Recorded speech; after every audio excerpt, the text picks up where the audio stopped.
Siempre decimos, sean todos bienvenidos y bienvenidas, personas amantes de la letra, amantes de la literatura, amantes de los libros, como era Caballero Bonal, que por eso estamos también rendiéndole hoy homenaje. Tenemos además ahí el logo del centenario, como veis, porque ya estamos en la previa, aunque el centenario empezará realmente a celebrarse a partir del 11 de noviembre, que él habría cumplido los 100 años, pero ya estamos dando puntadita y estamos dando pasitos hacia ese centenario, y precisamente la actividad de hoy ya le hemos colocado el logo, como veis, del centenario, y estamos con él. Es muy bonito. Es muy bonito. Sí, azul. Es muy llamativo. Hoy tenemos a una amiga, casi todos vosotros y vosotras la conocéis perfectamente. Claudia Capel es poeta, es investigadora, es maestra. A muchos de nosotros nos han impartido sus talleres, que algunas veces hablan de Borges también, pero otras veces de haiku, de literatura oriental, de Rosalía de Castro, de nuestras ancestras, esas mujeres que pusieron la primera piedra para que nosotras ahora podamos escribir. Nosotras y nosotros, porque las ancestras son ancestras de las mujeres y del hombre, de todos. En fin, ella es polifacética, ella es una sevillana de pro, a pesar de que no era nacida en Sevilla, y también yo sé que parte de su corazón está aquí en Jerez, está en esta casa, en la que ella siempre es bienvenida y donde forma parte de la familia de Caballero Bonal. Pero hoy, antes de darle paso, que ella va a hablar, ahí tenéis el título Borges y el amor desde Leonor hasta María, yo quería explicar en 4 frases por qué hemos relacionado esta conferencia con el centenario de Caballero Bonal, porque había quien me preguntaba, bueno, ¿qué tiene que ver el centenario de Caballero Bonal con el 40 aniversario de la muerte de Borges? Bueno, porque Caballero Bonal y Borges se conocieron, se admiraron, tuvieron relación, y entonces os voy a leer 4 cositas que he buscado por ahí de información, 4 datos. Ya sabéis que Caballero Bonal fue un puente fundamental, importante, entre América y España. Pasó 2 años en Colombia, él enseñó en la Universidad Nacional e integró los mundos literarios de España y Latinoamérica, porque había como una corriente de escritores a los que él daba a conocer en España y al contrario, escritores españoles a los que él publicaba allí las críticas de los libros en los periódicos, sobre todo de Bogotá, pero también de otros lugares de América. Esa experiencia reforzó su profunda conexión con el panorama literario hispanoamericano, que le duró toda la vida. Era lógico que entonces Caballero Bonal ejerciera como anfitrión y acompañara a Borges en Madrid a comienzos de los 60, cuando el escritor argentino visitó España, invitado por el Instituto de Cultura Hispánica. Entonces, en las memorias de Caballero Bonal y en diversas entrevistas, él rememoró aquellos días con mucha viveza. Al estar ya Borges bastante mal de la vista, prácticamente ya estaba ciego, se convirtió en una de las personas de confianza que estaban encargadas de acompañarlo y de guiarlo por Madrid. Ejercía literalmente de lazarillo, llevándolo del brazo a conferencias, a tertulias, paseos. Caballero Bonal recordaba con admiración cómo Borges, a pesar de su ceguera, poseía un mapa mental asombroso de la literatura y recordaba citas exactas en múltiples idiomas con total naturalidad. Eso lo recuerda en alguna parte de su memoria Caballero Bonal. Muchos de sus encuentros además tuvieron lugar en los hoteles donde se hospedaba Borges y en algunos reservados de cafés madrileños donde se reunían con otros escritores de la generación del 50 española y otros de la época que no eran del 50. Se reunían y hablaban de todo, pero sobre todo de literatura. Caballero Bonal, ya sabéis que era célebre por ese estilo barroco y su uso meticuloso del vocabulario, y disfrutaba enormemente con los juegos de ingenio de Borges. En cuanto a Borges, parece ser que solía diseccionar los modismos españoles con una mezcla de ironía y curiosidad, analizando el peso de cada una de las palabras. Ambos compartían el rigor estético y una pasión profunda por la lectura, aunque nuestro titular ya sabéis que desarrolló una obra más volcada en la memoria, el compromiso social y la disidencia, frente a los universos más fantásticos y metafísicos de Borges. Existía, eso sí es verdad, un fuerte contraste personal y político, que sin embargo no empañaba el respeto mutuo que se tenían. Caballero Bonal, ya lo sabéis, era un activo disidente del régimen franquista. Estaba firmemente posicionado en el compromiso social contra Franco, mientras que Borges tenía una postura un tanto escéptica en ese sentido, hacia la militancia de izquierda. Salvando esa diferencia, Caballero Bonal siempre recordó esa jornada de Madrid como una lección magistral de lucidez intelectual. O sea, esa admiración fue hasta la muerte, o sea, siempre. Así que yo creo que tiene mucho sentido que en esta conferencia que Claudia nos va a impartir sobre Borges aparezca pues, la efigie de Caballero Bonal en ese centenario, porque realmente él lo quiso, lo leyó, lo siguió, lo admiró y ya decimos que incluso hizo un poco de lazarillo por Madrid. Así que la relación existió durante todo el tiempo.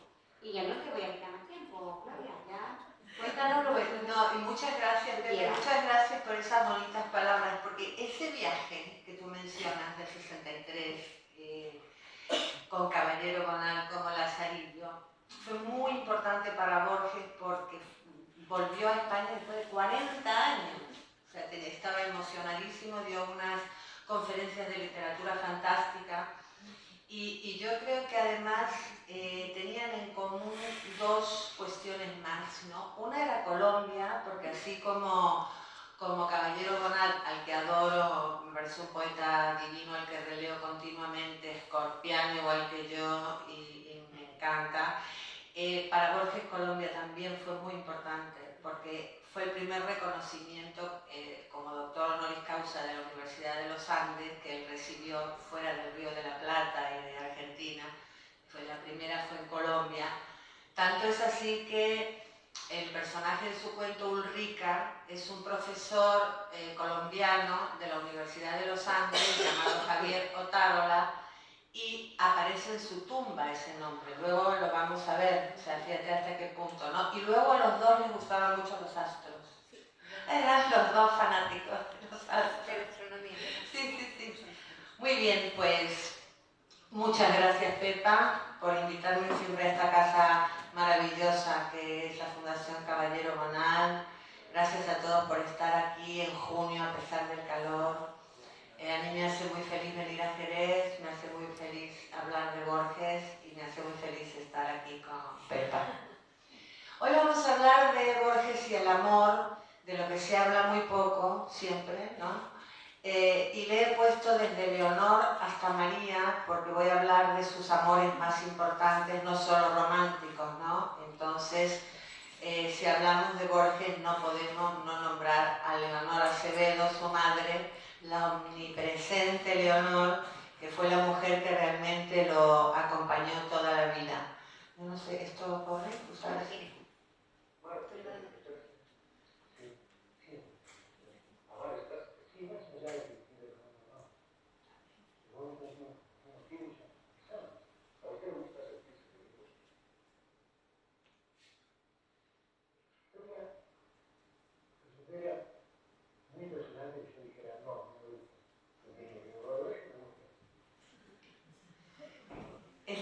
Este fragmento es de una de las dos maravillosas entrevistas que le hizo Joaquín Soler Serrano en el programa A Fondo. Esta es la de 1976, todavía no había recibido Borges el premio Cervantes, pero me gusta mucho porque Soler Serrano, que era maravilloso, era de los pocos que le preguntaba por sus sentimientos, ¿no? O sea, no le hablaba solo de libros y de tópicos. En otra entrevista también, o no recuerdo si es la misma o en la de 1980, también Borges, no, es en esta misma entrevista, también le confiesa, ¿no? Soler Serrano le dice, a usted lo han acusado de ser un hombre frío, maestro. No, eso es falso, soy desagradablemente sentimental, soy un hombre muy sensible. Ahora, cuando escribo, trato de tener cierto pudor. Como escribo por medio de símbolos y nunca me confieso directamente, la gente supone que esa álgebra corresponde a una frialdad, pero no es así. Es todo lo contrario. Esa álgebra es una forma de pudor y de la emoción. Es decir, que Borges era un hombre tímido, no era un hombre frío. vivía enamorado, estaba continuamente enamorado, cambiaba de persona solamente, pero no del estado de enamoramiento, porque consideraba que estar enamorado formaba parte del estado poético, ¿no? Entonces, sin estar enamorado, pues le resultaba muy difícil crear. Aquí tengo lo que él llamaba las dos abstractas fechas y el olvido, así llamó él a nuestras dos fechas biográficas, en uno de sus poemas del Oro de los Tigres, y sus dos fechas son el 24 de agosto de 1899, nació en Buenos Aires, el último año del siglo XIX, por eso cada vez que yo digo un año, es la edad que tenía Borges en ese momento. Y luego murió en Ginebra el 14 de junio de 1986, o sea que dentro de unos poquitos días va a ser exactamente el 40 aniversario. Aquí tenemos a su familia, una familia pequeña, padre, Jorge Guillermo Borges, abogado y psicólogo, qué combinación, abogado y psicólogo. La madre, Leonor Acevedo de Borges, su hermana, Leonor Fanny, que adoptó el seudónimo de Nora Borges porque era una gran pintora, y Jorge Luis, al que llamaban Georgie. Borges se crió en una familia bilingüe, ya que su abuela paterna era inglesa, Frances Haslam, entonces en su casa se hablaba indistintamente español e inglés. Además, era un niño tremendamente miope, ya que por parte también de la familia paterna padecían los Borges una ceguera hereditaria. La bisabuela, la abuela, el padre de Borges y luego Borges, todos quedaban ciegos. Y además esa ceguera gradual, es decir, que tiene que ser terrible vivir así, sabiendo que vas perdiendo la vista continuamente y que te vas a quedar ciego. Eso tiene que ser muy difícil. Y yo lo admiro mucho y lo quiero, no solo porque aprendo continuamente en cada relectura de él muchas cosas, sino porque lo admiro como persona, porque creo que ha vencido obstáculos enormes, la ceguera, la tartamudez, luego el dolor físico con los años, y escribió hasta un año antes de morir. Él publicó su último libro, Los Conjurados, un año antes de morir. Es decir, que fue poeta hasta el último minuto, pudo y supo conservar ese punto de asombro, ese punto de inocencia que necesitamos no perder para poder escribir. Es decir, que él se quedó ciego a los 55 años, murió a los 86 y siguió escribiendo. Nada lo detuvo y no se dedicó, como podría haber hecho, a publicar antologías de las antologías, no sé qué de la obra, no, él escribió hasta el último momento. Entonces, dentro de los amores, ¿no? Leonor, la madre. Leonor es una mujer increíble que además aprendió idiomas también, aprendió el inglés, el francés, hizo traducciones, era una gran lectora y fue la compañera de vida de Borges siempre. Vivió 99 años Leonor y, digamos, se casó cuando tenía 22 años, enviudó cuando tenía 62 años y acompañó a Borges hasta que Borges tuvo 76, o sea, fue su gran compañera de vida todo el tiempo. Una mujer de carácter, con una personalidad fuerte, que era la que autorizaba o no a las supuestas novias o a las posibles novias o a lo que sea, ¿no? Vale. Borges le escribió una hermosa dedicatoria cuando publicó las obras completas por primera vez en 1974, un año antes de que muriera Leonor, y no voy a leerlo todo, pero al final dice: madre, vos misma, aquí estamos hablando de los dos Écoute la reste et littérature, como escribió con excelente literatura Verlaine. Y Borges estaba muy emocionado de que se hubieran publicado sus obras completas hasta el 74, estando Leonor viva, porque ella tenía el libro al lado de su cama y todo el tiempo lo tocaba y miraba el libro, y Borges recuerda. Y felizmente ella leyó eso. Creo que fue lo último que leyó. Después ella tenía este farragoso volumen a su lado en la cama y de vez en cuando yo noté que lo acariciaba. Claro, ya no podía leer. Pero qué bonito recuerdo, ¿verdad? Que su madre tuviera el libro ahí con ella. Aquí tengo un pequeño vídeo de Leonor. Yo creo que es la única, el único documento en vídeo que hay. Es un poco más largo, yo elegí aquí nada más un trocito, pero es increíble poder verla a Leonor en movimiento. Es un vídeo hecho en Francia, entonces ella está hablando en francés, pero está subtitulado. ¿Dónde le tengo que dar aquí, mi amor? Teresa, je fais la lecture à mon mari parce qu'elle n'éprouve pas à cause de sa vue. Et 14 à lire et à Kiel, à Georges, ce qu'il me dictait dans la même maison. Deux tragédies de ma vie. No importa, pero mira, lo que dice es lo siguiente. Lo que dice es lo siguiente. Dice: durante 13 años leí para mi marido a causa de su vista, y 14 leí y escribí para Jorge lo que me dictaba, por la misma razón. De 2 tragedias de mi vida podríamos decir que me dieron un poco de felicidad. Qué tremendo, ¿no? Marido ciego, hijo ciego.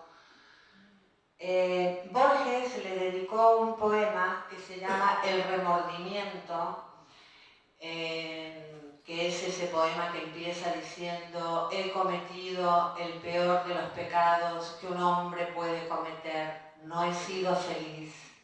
Ese poema lo escribió 3 días después de la muerte de Leonor, y él mismo dice que quizás no es un gran poema porque no se debe escribir con ese dolor así a flor de piel. Sin embargo, nunca lo corrigió y lo escribió porque él dice que se arrepiente de no haber sido más feliz para ella, para que ella lo viera más feliz. No por él, sino para su madre. Para que su madre lo viera más feliz, y él a lo mejor no, eso siente que no lo hizo bien, que ella le preguntaba después de por ejemplo, cada una de las operaciones que se hacían en la vista: ¿ves mejor? ¿Ves mejor, hijo? ¿Ves mejor? No, no veo mejor ni nada. O sea, que él querría eso, haberlo cambiado. Y lo digo también porque es un poema que, así como a Borges se le atribuyen un montón de poemas muy malos que son falsos, este que es suyo, hay gente que dice: ese poema no es de Borges. Sí, es de Borges. Es de Borges, se lo escribió a su madre. Bueno, aquí está la explicación que acabo de dar, ¿no?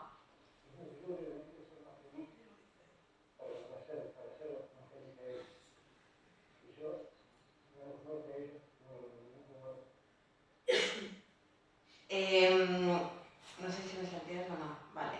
Aquí quiero hablar entonces de la adolescencia de Borges.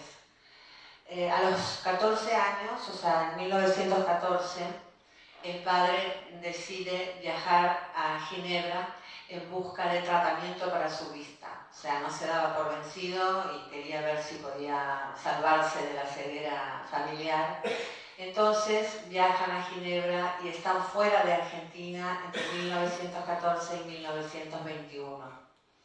Borges estudia el bachillerato en Ginebra, en francés, sin hablar francés, o sea, tuvo que aprender francés o tratar de aprender francés en 3 meses para poder entrar en el Instituto Jean Calvin.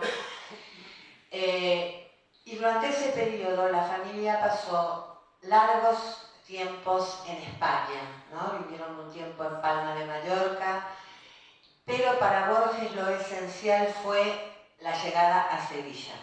Cuando la familia se instala en Sevilla, en el Hotel Cecil, de la antigua Plaza San Fernando, que ahora se llama Plaza Nueva, van un día a una conferencia de un poeta sevillano, Adriano del Valle, no sé si alguna vez lo han oído nombrar, y ahí se conocen y Adriano se enamora locamente de Nora, la hermana de Borges. Entonces los integra al grupo ultraísta y a Borges le sucede algo muy importante. En la revista Grecia, ahí vemos el azulejo de la revista Grecia, que está en la calle Amparo 20 de Sevilla, la revista Grecia le publica por primera vez un poema. Entonces, ese no me digas que no tengo la foto del poema, y puede ser que no. Puede que no. Bueno, el poema se llama Himno del Mar, fue publicado en la revista Grecia el 31 de diciembre de 1919 y se lo dedica a Adriano del Valle.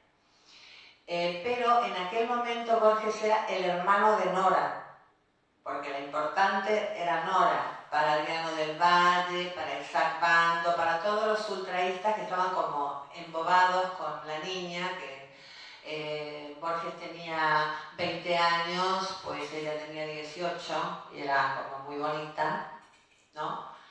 Aquí los tenemos cuando eran pequeños y aquí tenemos lo que comenta Adriano del Valle en su biografía, que fue publicada por su hijo en el 2006, ¿no? Y él dice: yo fui quien descubrió a Nora Borges en Sevilla.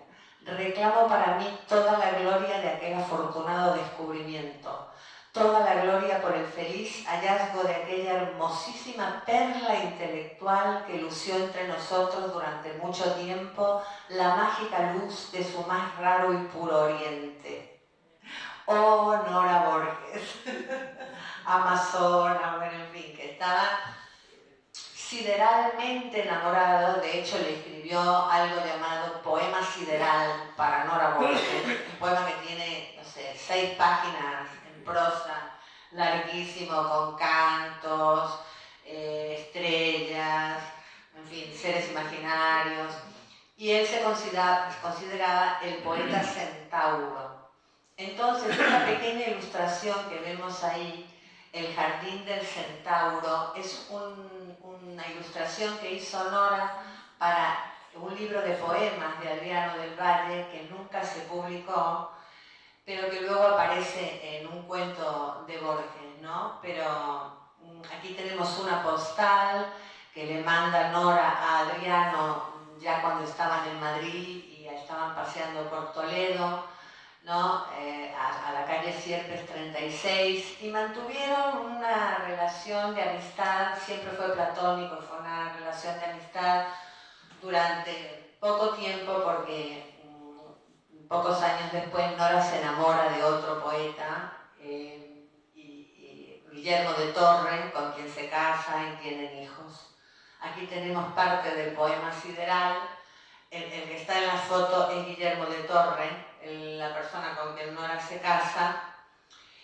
Y el acontecimiento fundamental para Borges de participar de Grecia y del ultraísmo fue conocer a Rafael Cansino Sassens, el poeta y traductor sevillano, a quien conoció después en Madrid y frecuentó las tertulias del Café Colonial, que para Borges fue esencial y lo consideró durante toda la vida su maestro. Cuando volvió a Buenos Aires en el 21, de hecho fundó 2 revistas ultraístas inspiradas en la revista Grecia. La primera fue Prisma, que es ese afiche que vemos ahí, que era un afiche gigante como una publicidad, y salían por la noche con otros poetas y Nora, con un balde de engrudo que le preparaba Leonor y lo pegaban en las paredes de Buenos Aires.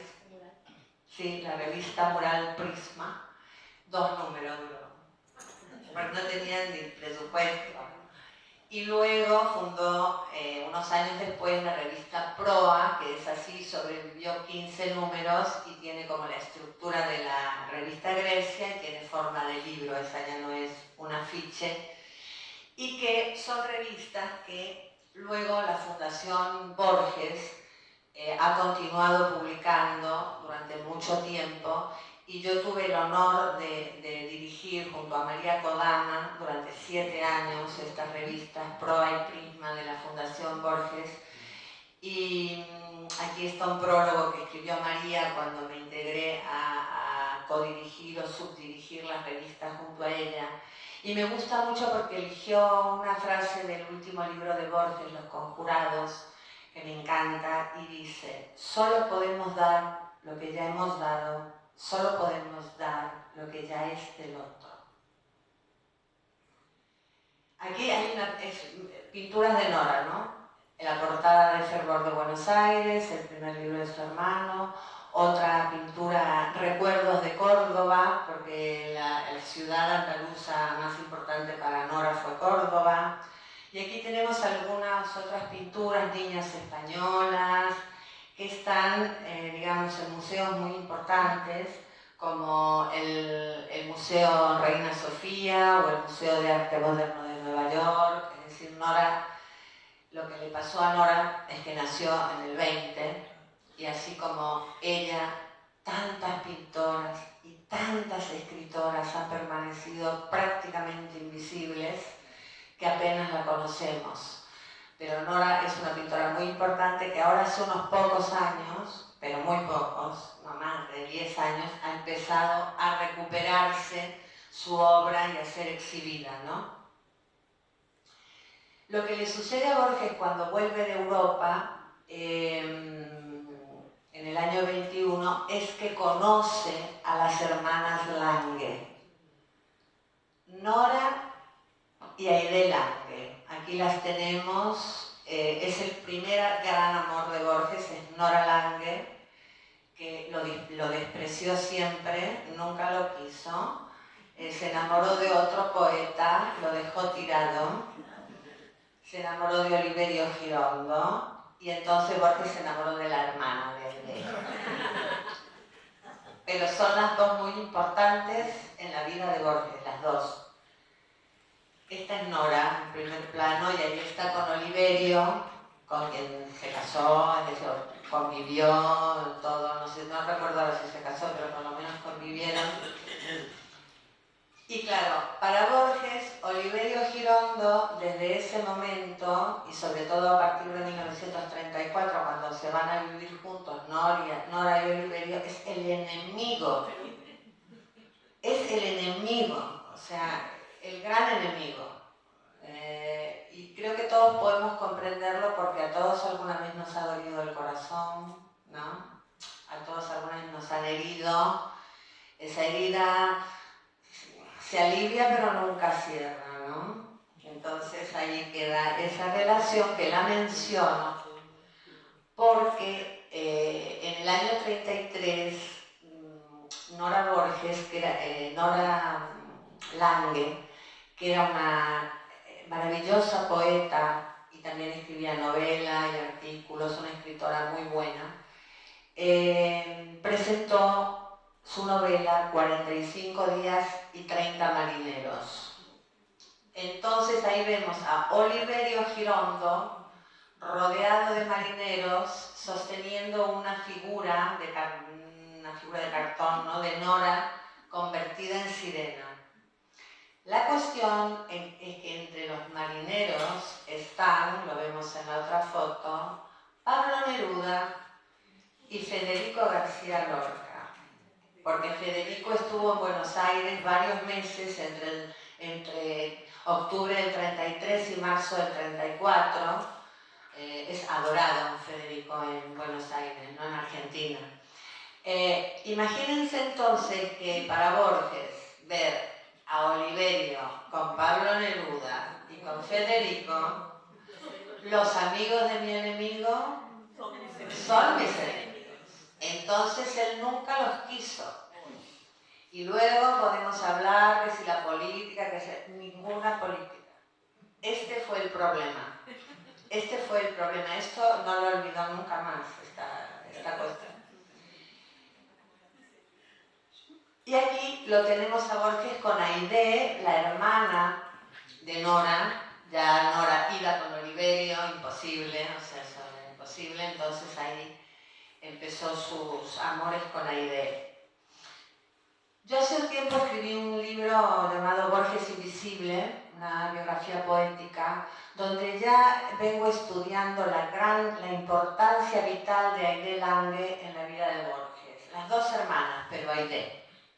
Aquí tenemos una foto, la única que se conoce, de Borges con Aide, y por supuesto la foto está escrita con letra de Leonor, porque Leonor escribe Aide Lange y Georgie de Barba, porque esa foto es de 1939 y el año anterior Borges había tenido un accidente subiendo una escalera, se golpeó la cabeza con una persiana que estaba abierta, tuvo una septicemia, estuvo ingresado al borde de la muerte, bueno, eso fue terrible. Entonces está con boina, porque le habían afectado la cabeza, tal, y barba. Es la única foto con barba que tenemos, tal.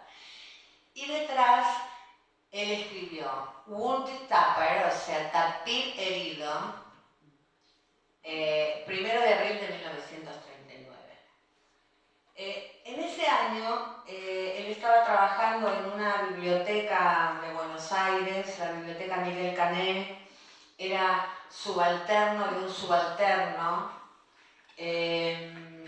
era muy infeliz, él recuerda los años entre 1937 y 1946 como 9 años de continua desdicha, pero además tenía problemas con los compañeros porque él llegaba a trabajar y se ponía a clasificar un montón de libros y los compañeros le dijeron, no, Jorge, acá son 6-7 libros por mañana, pues nos van a echar a todos. Entonces él llegaba, clasificaba 10 libros y se iba al sótano donde escribió todos los cuentos de ficciones y casi todos los cuentos del Aleph, ¿no? O sea, él descubrió ahí un universo mágico en ese sótano, por eso aparece tanto el sótano en la obra borgiana, ¿no? Aide está presente desde el primer libro hasta el último. En el primer libro, Fervor de Buenos Aires, le dedica el poema Llaneza, y en el último libro, Los Conjurados, otro poema que directamente se llama Aide Lange. Y yo tengo una teoría, de la que no tengo pruebas, pero tampoco dudas, porque hace poco descubrí una declaración de Borges, de la que luego hablaremos, en la que él, a los 70 años, en una entrevista en Francia, confiesa que él iba a tener un hijo, pero que ella no quiso. No dice quién es ella. Pero yo sé que en 1939 él escribe uno de sus cuentos más poéticos y más maravillosos, el cuento Las ruinas circulares, y él dice que había entrado como en un estado que nunca le había sucedido. Escribió el cuento en una semana, tampoco le había sucedido eso nunca. Él cuenta, tardé en escribirlo una semana porque estaba alocado con esa idea del soñador soñado. Cumplía mal con mis funciones en una biblioteca del barrio de Almagro. Eran días en que veía mucho a mis amigos, cené el fin de semana con Aide Lange, iba al cine, llevaba mi vida corriente y sentía que todo era falso y que lo real era el cuento que imaginaba y escribía. Y es un cuento que voy a leer un trocito nada más para que nos quedemos con la sensación, digamos, que sentimos al oír ese cuento. Estoy cambiando lo que está ahí. No pasa nada. Prefiero leer esta parte de las ruinas circulares.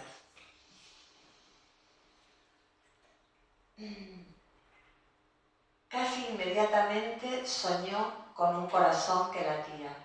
Lo soñó activo, caluroso, secreto, del grandor de un puño cerrado, color granate en la penumbra de un cuerpo humano, aún sin cara ni sexo. Con minucioso amor lo soñó, durante 14 lúcidas noches. Cada noche lo percibía con mayor evidencia. No lo tocaba, se limitaba a atestiguarlo, a observarlo, tal vez a corregirlo con la mirada. Lo percibía, lo vivía, desde muchas distancias y muchos ángulos. La noche catorcena rozó la arteria pulmonar con el índice y luego todo el corazón desde afuera y adentro. El examen lo satisfizo. Deliberadamente no soñó durante una noche. Luego retomó el corazón, invocó el nombre de un planeta y emprendió la visión de otro de los órganos principales. Antes de un año llegó al esqueleto, a los párpados. El pelo innumerable fue tal vez la tarea más difícil. Soñó un hombre íntegro, un mancebo, pero este no se incorporaba, ni hablaba, ni podía abrir los ojos. Noche tras noche, el hombre lo soñaba dormido. Y luego más adelante, al final del cuento, dice: con alivio, con humillación, con terror, comprendió que él también era una apariencia, que otro estaba soñándolo. Yo ahí lo dejo, pero ahí para mí hay una especie de criatura, ¿no? ¿Y cómo será de importante este cuento en Borges y toda esta situación? Que la Fundación Borges en Buenos Aires está en la casa de al lado de la casa donde él escribió este cuento. Es decir, es muy importante. Ahí de Lange es muy importante este cuento. Con Aide la relación no funcionaba mucho, Aide también tenía sus amores, pero conservaron una amistad durante toda la vida. Ya era un chiste entre ellos que cuando se veían Borges le proponía matrimonio y ella le decía que no. O sea, le decía: hola Aide, ¿cómo estás? ¿Te quieres casar conmigo? No. Y se iban a comer. Y estuvieron así toda la vida hasta que murió Aide, ¿no? Borges escribe también por única vez 2 poemas en inglés, que luego se conocieron como Two English Poems.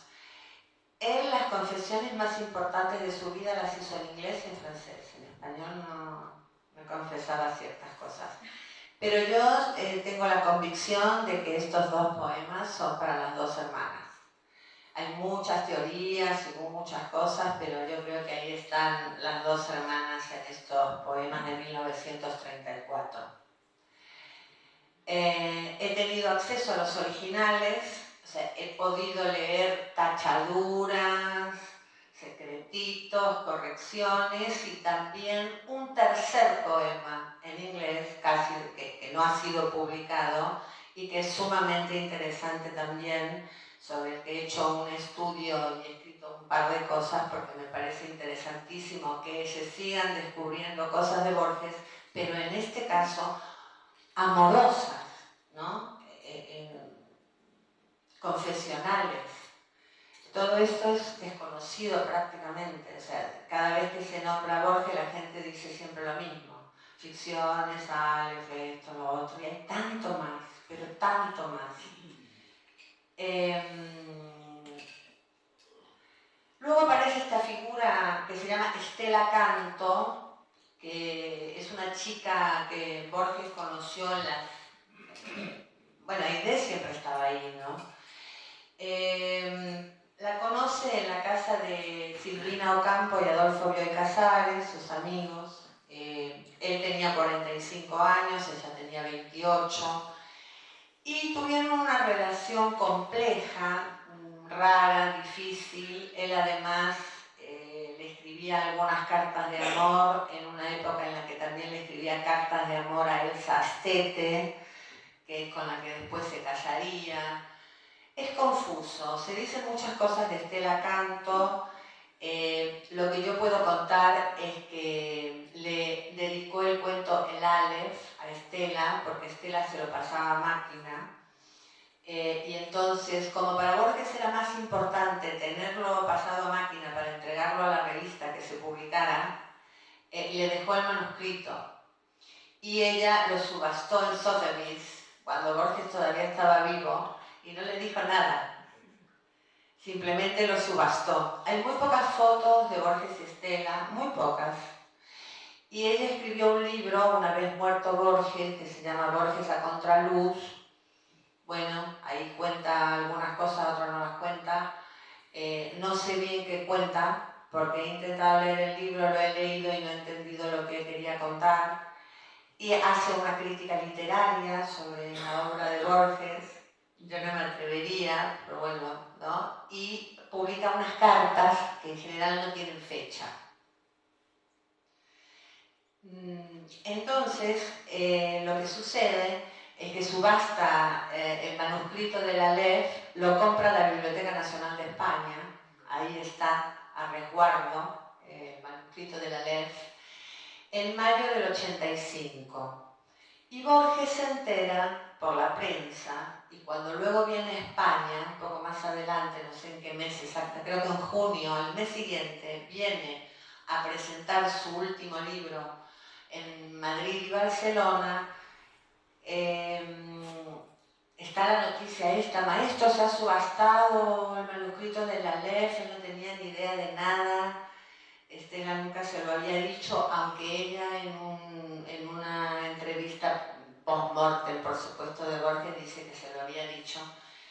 Él le entrega a un periodista del País un poema que se llama 1985, es decir, le quedó clavado el año ese, que no lo voy a leer entero, aquí está, sale publicado en el periódico El País el 2 de junio de 1985, un poema que le dedica a ella, y los versos finales dicen: un sable que ha servido en el desierto, una historia anotada por un muerto, pueden ser su secreto monumento, algo que está en mi pecho y en tu pecho, algo que fue soñado y no fue hecho, algo que lleva y que no pierde el viento.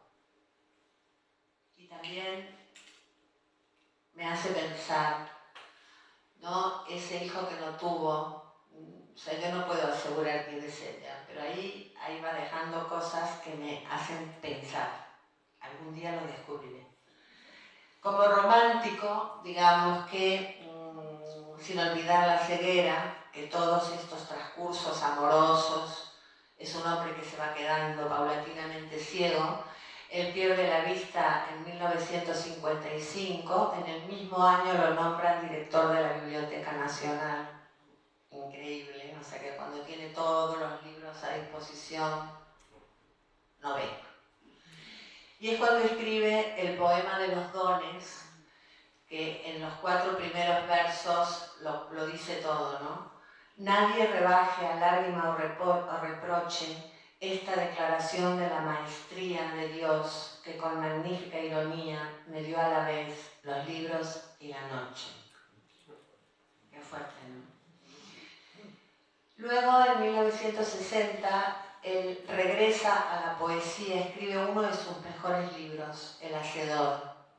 Y ahí también deja unos versos de amor que digamos, despiertan la curiosidad de mucha gente.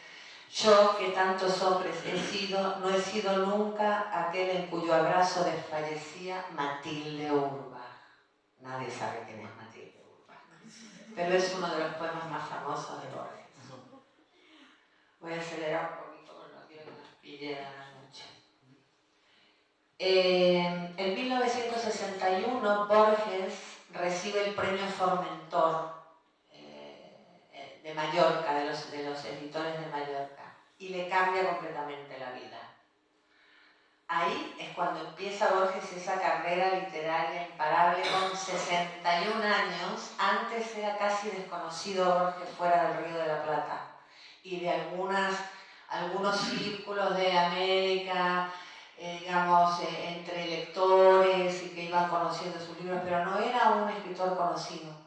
Al recibir este premio, su obra es traducida al francés y después a todos los idiomas que os podéis imaginar, y empiezan las conferencias, las invitaciones a viajar por el mundo, los reconocimientos, los doctorados honoris causa, los premios. Bueno, su vida cambia completamente. Y Leonor ya está muy mayor.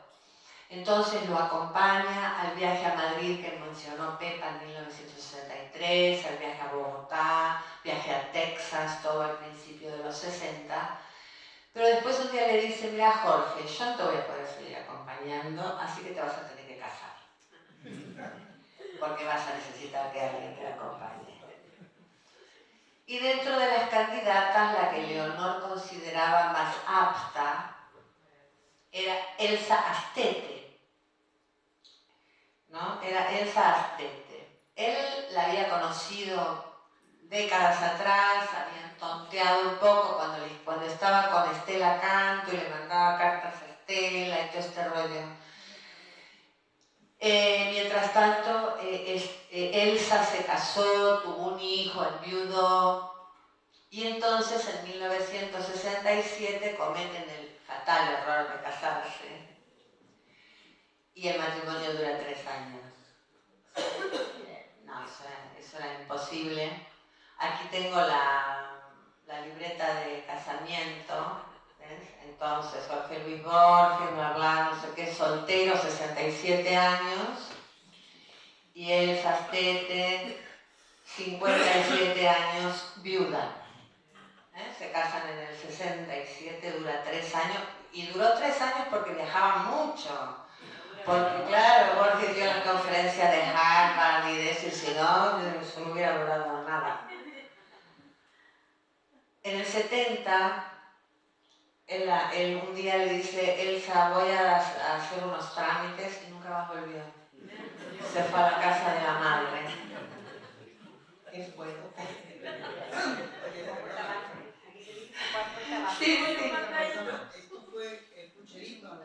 Bueno, está la anécdota del puchero. Era esta la verdad. Una de las anécdotas dice que le dijo, haceme un puchero que ahora vuelvo. Y no volvió. Y no volvió nunca más. Hay otra comida en vez de puchero que no me acuerdo cuál es, pero esa anécdota está. Y él se volvió a casa de Leonor, se volvió a su madre. Y en 1970, yo creo que ese estado de liberación de Borges es muy importante porque ahí es cuando empieza a soltar la lengua en sus confesiones. Dicta en inglés la única autobiografía suya, la dicta en inglés a Thomas Di Giovanni, que era su traductor del momento y que la detestaba a Elsa también. Y en Francia hace esta confesión, para mí la más importante que he descubierto de todas, no sé si eso sí yo la tengo aquí. C'est pas comment dire ceci sans blesser personne.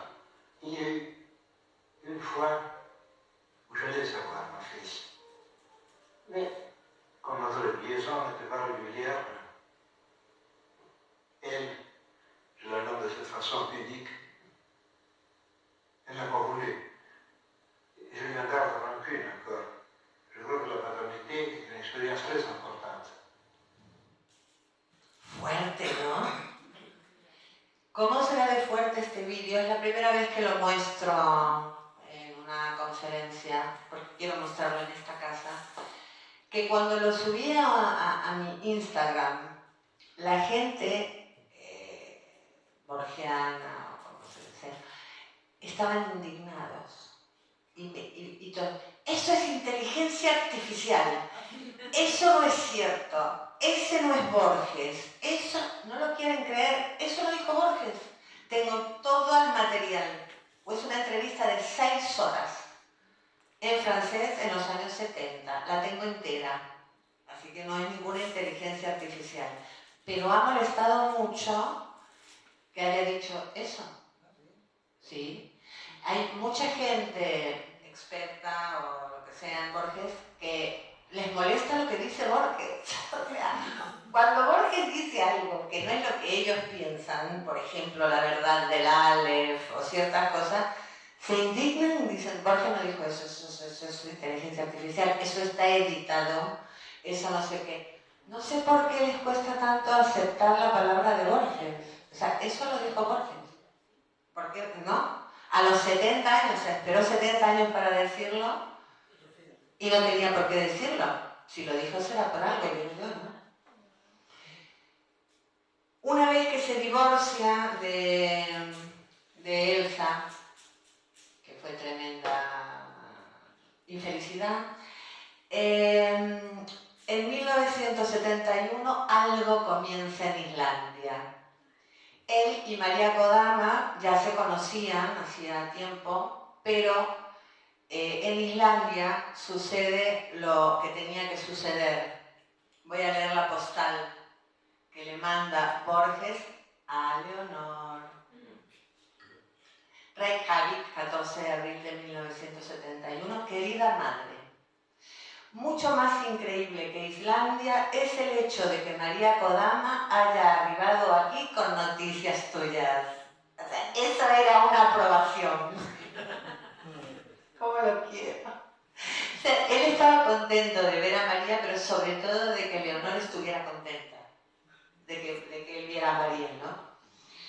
Y a partir de ese momento, María se convirtió en el gran amor de su vida, su gran compañera de vida, lo acompañó hasta el último momento, pero fue un amor difícil, lo tenían todo en contra, la diferencia de edad, que era mucha, tenían una diferencia de edad de 38 años, él era ciego, estaba mayor, y a ella en Argentina los expertos en Borges y los que luego, bueno, no quiero hablar, pero digamos, los propietarios o se sentían propietarios de Borges le han dicho de todo, de todo.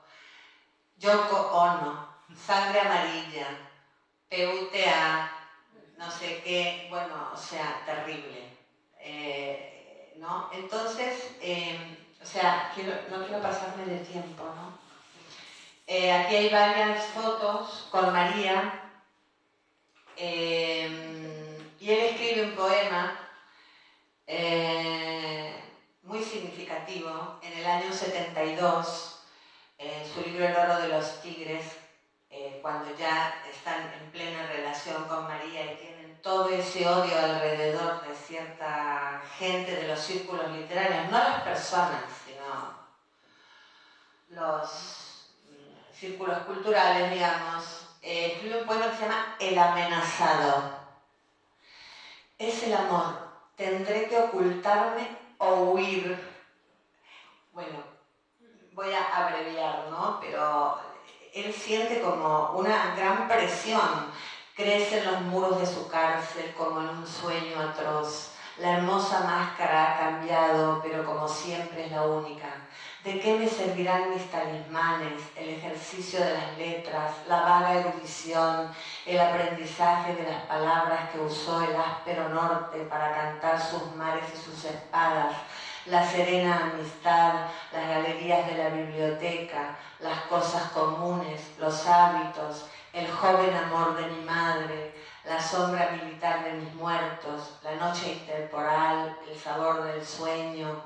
Es el amor con sus mitologías, con sus pequeñas magias inútiles.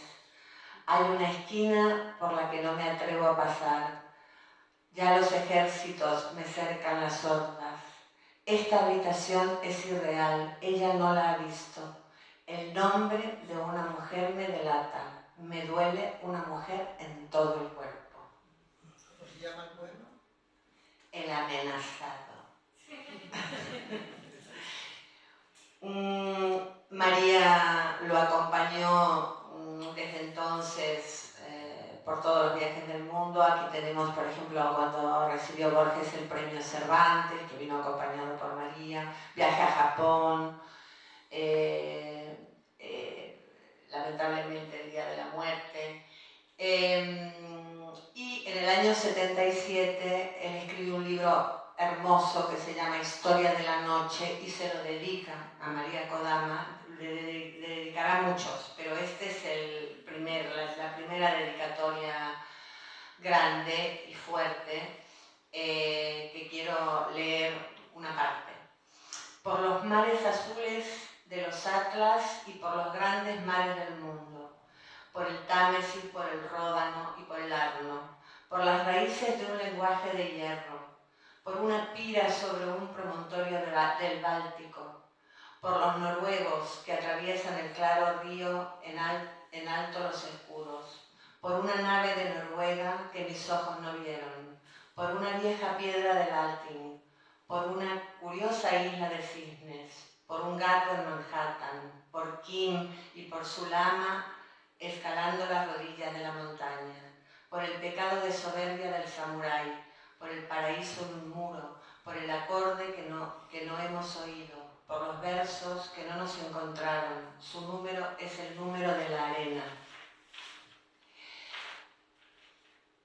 Por el inexplorado universo, por la memoria de Leonor Acevedo, por Venecia de cristal y el crepúsculo, por la que usted será, por la que acaso no entenderé, por todas estas cosas dispares que son tal vez, como presentía Spinoza, meras figuraciones y facetas de una sola cosa infinita, le dedico a usted este libro, María Kodama.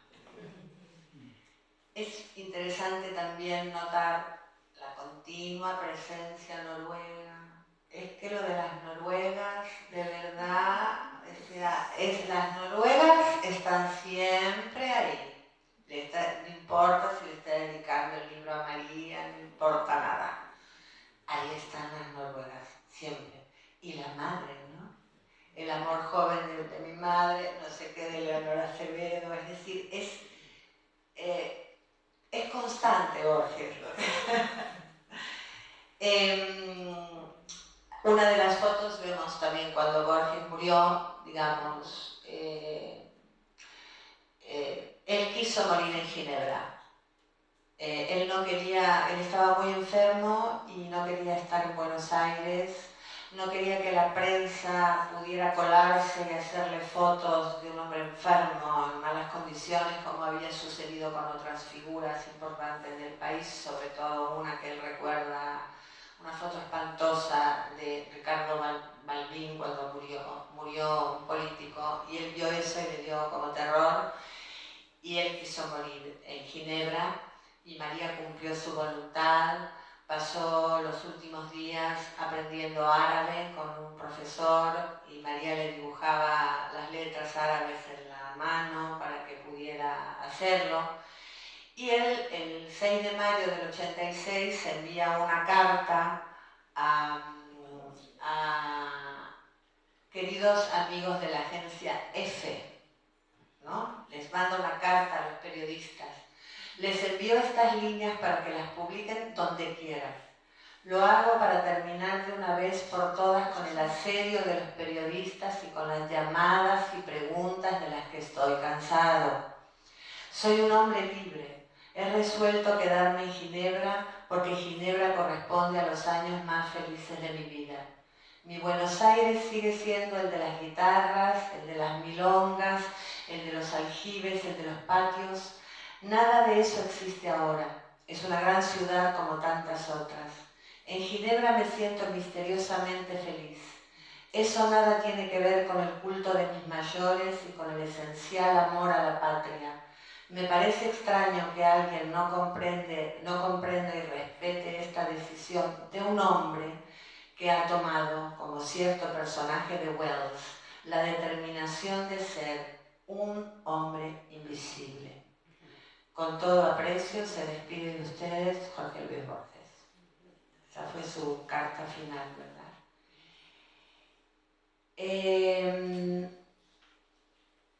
Y aquí vemos Atlas, que es un libro hermoso, que se publicó por primera vez en 1984, que reúne fotos de viajes y textos de Borges. Lo muestro porque voy a leer una cosa hermosa de ese libro. Ahí los vemos en Chichén Itzá, a María y a Borges en uno de los viajes, me encanta esa foto. Esta es la carta que acabo de leerles, que le manda a la agencia EFE. Esta es la tumba de Borges, que es muy interesante porque así como él hablaba siempre de la moneda, de las monedas, de las dos caras, de lo visible y lo invisible, la tumba también tiene anverso y reverso, ¿no? Lo que pasa es que solo se habla siempre del anverso, se le hacen fotos a la parte de adelante y atrás hay de todo, ¿no? Entonces adelante tenemos el nombre de Borges, parece una piedra que parece antigua, ¿verdad? Abajo están las dos abstractas fechas que él nombra, una frase, ¿no? Y que no temieran, de la balada de Mandon, junto a un grabado circular con 7 guerreros northumbríos. Y en la otra cara está una frase de la Volsunga Saga, que es el epígrafe del cuento Ulrica, que yo he nombrado antes, y que dice: él tomó su espada, Gram, y la colocó, y colocó el metal desnudo entre los dos. Eso está en el cuento Ulrica. Y abajo dice: de Ulrica a Javier Otárola, el profesor colombiano de la Universidad de los Andes del que hablamos antes. Lo que pasa es que a mucha gente, quizás expertos en Borges, les molesta esto. Hay un señor de los que la jerga dice los viudos de Borges, que hace pocos días declaró que María Kodama fue irrelevante en la vida de Borges. Yo leí eso y dije, ¿puede ser que siga sucediendo eso? De verdad, es que es muy fuerte, pues no fue ninguno irrelevante. Entonces, María ya no está entre nosotros. Desde el 26 de marzo de 2023 está con Borges. Y quiero leer una parte del epílogo que María escribió para el libro Atlas después de la muerte de Borges. Antes de un viaje, cerrados los ojos, juntas las manos, abríamos al azar el atlas y dejábamos que las yemas de nuestros dedos adivinaran lo imposible. La aspereza de las montañas, la tersura del mar, la mágica protección de las islas. La realidad era un palimpsesto de la literatura, del arte y de los recuerdos de nuestra infancia, tan semejante en su soledad. El tiempo era cóncavo y protector para nosotros. Entrábamos en él como Odín y Beppo, nuestros gatos, en los canastos y en los armarios, con la misma inocencia y la misma ávida curiosidad para descubrir misterios. Ahora estoy aquí, forjando un tiempo más allá del tiempo, donde usted recorre las constelaciones y aprende el lenguaje del universo, donde usted sabe ya que la poesía, la belleza y el amor son ahí por su intensidad incandescentes. Mientras yo recorro aplicadamente los días, los países, las personas, cada instante que irá acercándome a usted hasta que se cumplan todas esas cosas que son necesarias para que otra vez se junten nuestras manos.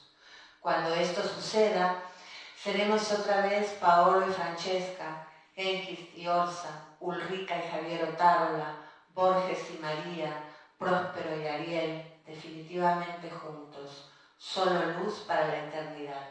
Querido Borges, que la paz y mi amor sean con usted. Hasta entonces, María Kodama. Divino. Divino.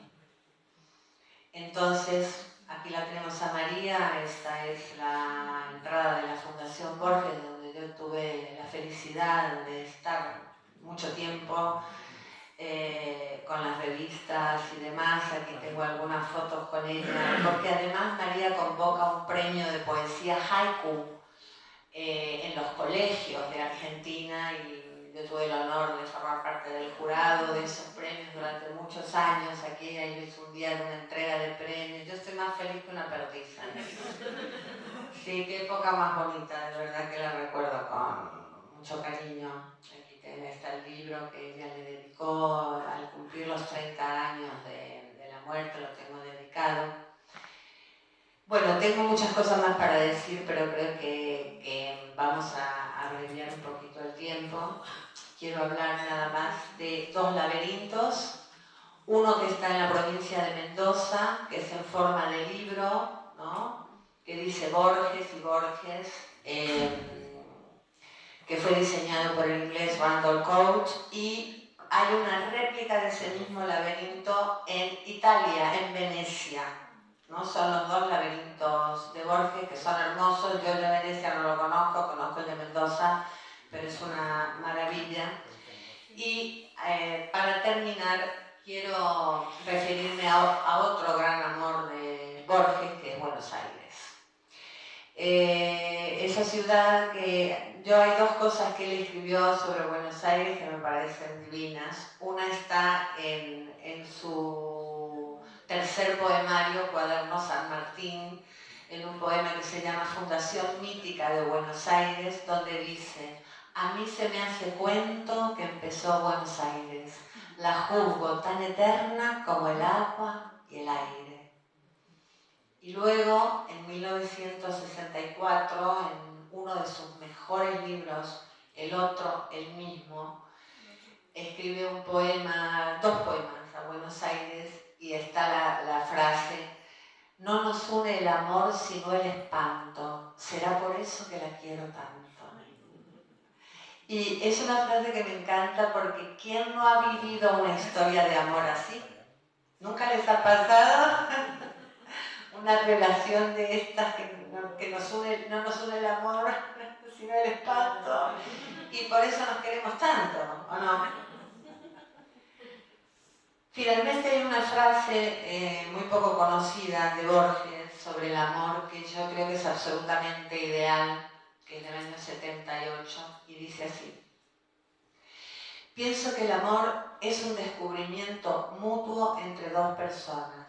Uno y otro se revelan secretamente algo que los une y los vincula y los hace protagonistas de un sentimiento que los otros no pueden compartir ni entender. Solo les pertenece a ellos, los enamorados, y solo a ellos les ha sido revelado. Muchas gracias.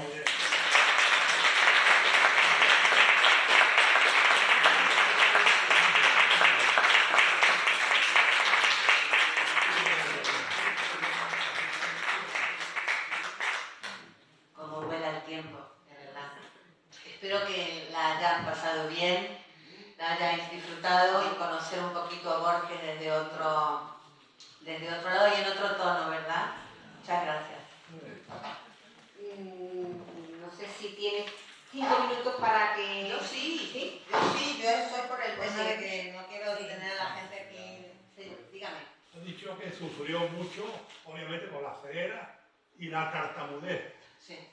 Cuéntanos algo de la tartamudez, yo no sabía de la tartamudez. Bueno, era tartamudo y digamos, formaba parte también de la timidez que tenía, ¿no? Pero claro, cuando le empiezan a surgir las conferencias, es el tema, ¿no? Que él tuvo que vencer ese obstáculo, y lo hizo, porque se convirtió en un excelente conferenciante en varios idiomas, porque él hablaba además español, inglés, francés, fluidamente.